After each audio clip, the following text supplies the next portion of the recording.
So then, Apple yesterday released something that they claim is the best or even better than the best CPU in the PC market, and it's also better than the best GPU in the market.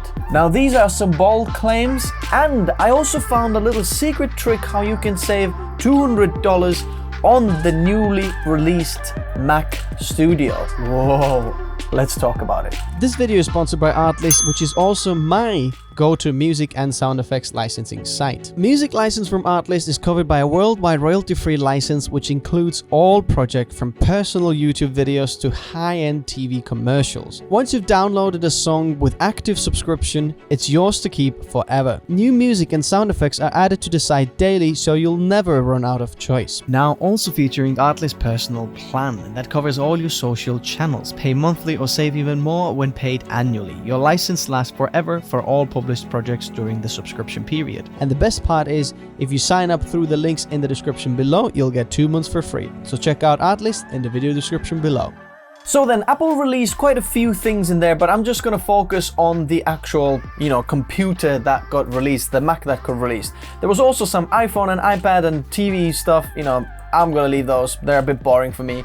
And a new screen, which is kind of really overpriced screen, but if you're in the Apple ecosystem and in the studio, it kind of makes sense to you. But the most interesting thing is the Mac Studio. So then what is it? It's basically just a beefed up Mac Mini, like a few Mac Minis on top of each other, just, soldered into one chassis. It's really geared towards content creators, and we finally have an update to the Mac Mini. And I was quite disappointed when the M1 Pro and M1 Max got released and, they went into the laptops, 14-inch and 16-inch MacBook Pros, but I wanted a Mac Mini update because I don't want to pay for the screen and stuff, and I'm not really interested in the portable aspect. I just want something that's, really nice powerhouse on the desk and sits there. So now this is something between the Mac Pro and Mac Mini. We have Mac Studio. And the reason it's exciting for me is because it's geared toward content creators, which this channel is all about. Hit that subscribe button if you're new here. It basically features a very powerful I/O in the front and back, and it also includes a 10 gigabit Ethernet as standard. Thank you, Apple. That's awesome because that port on its own costs about $100. It can support up to 4 XDR displays and a 1 4K display on top of that, so display support is quite okay. Now then, the Mac Studio can be configured really between 2 chips or Apple silicons. The M1 Max that you have already heard of, and then the newly released M1 Ultra. Now, just so you know what's the difference between those different chips, we have M1, that's the lowest one, then we have M1 Pro, M1 Max, and now we have M1 Ultra. The M1 Max configuration for this Mac Studio starts at $2,000, and that's just the normal M1 Max chip with 10 CPU cores and 24 GPU cores and 512 gigabytes of storage and 32 gigabytes of RAM. Now, if you want to get the M1 Ultra version, then you're gonna have to pay $4,000. In a moment, I'm going to show you how you can save $200 on the Ultra though. Stay tuned. So the M1 Ultra comes with 20 CPU cores, 48 GPU cores, 1 terabyte of storage, and 64 gigabytes of RAM. Now, if you look at the M1 Max laptop version, or just the M1 Max chip that you can get on another device on a MacBook Pro,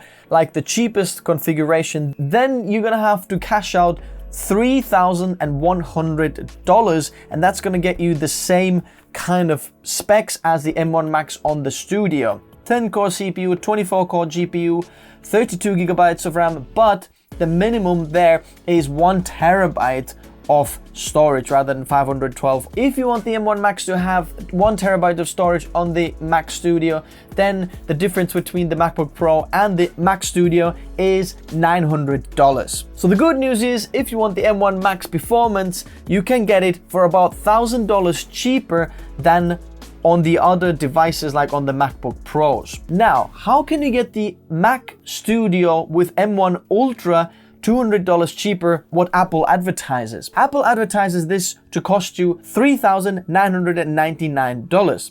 But if you select the M1 Max model on the Mac Studio and configure the CPU to go to M1 Ultra, then you have the minimum storage version option of 512 gigabytes, which you don't have when configured just on the M1 Ultra chip, where 1 terabyte is the minimum storage option, which basically means the starting price for the Mac Studio with M1 Ultra chip is actually $3,799. So what is the M1 Ultra chip? Where does it come from? And what are some of the performance claims that Apple is talking about? So basically the M1 Ultra is 2 M1 Max chips glued together. They have a special interprocessor connector that can connect 2 of those M1 Max chips together, which actually makes me believe that the Mac Pro that comes out hopefully next year in the future will have more of those glued together. I think those interconnectors are not on the end of the chips, but also on the side of the chips, which gives us the M1 Ultra, or whatever they want to call it, where you can put 4 of the M1 Max chips together and then have 40 core CPU and 128 core GPU,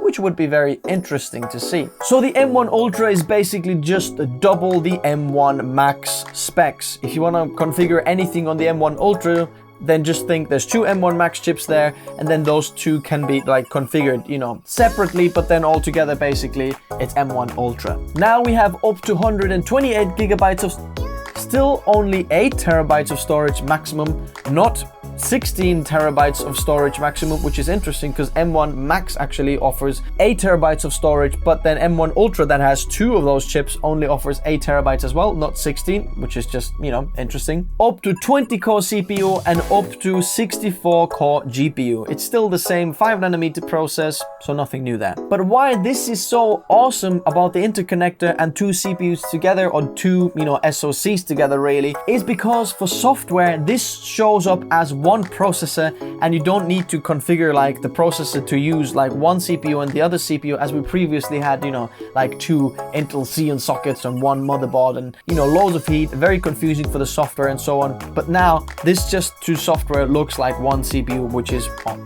SoC, which is very interesting. In terms of performance, Apple claims that is 90% better than 12900K from Intel, and also claims that the GPU on the M1 Ultra is better than the RTX 3090 and consumes 200 watts less power, which basically means that the M1 Ultra 64 core GPU should consume about 150 watts of power, which puts the power usage in the RTX 3050 kind of area, which I'm not sure if we're really gonna get that. So if you wanna see Apple's claims tested on this channel and the performance benchmark, then hit that subscribe button because it's coming up.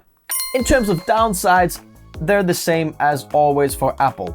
No upgrades, super expensive storage. But then in conclusion, looks like the PC industry is a little bit in trouble now because Apple has released this one. This is especially interesting because Apple is the first one on the 5nm process from TSMC, which means that their power, draw and power efficiency is much lower than competition from AMD and Intel. Now, Intel's latest is on the 7nm, or well, it's on 10nm. Intel calls it Intel 7. It's actually very similar, somewhere around there, 7 something nanometer process. But AMD has been on the 7nm for a while. Now the next one is 6nm, but still not 5nm like Apple, which is just interesting to see.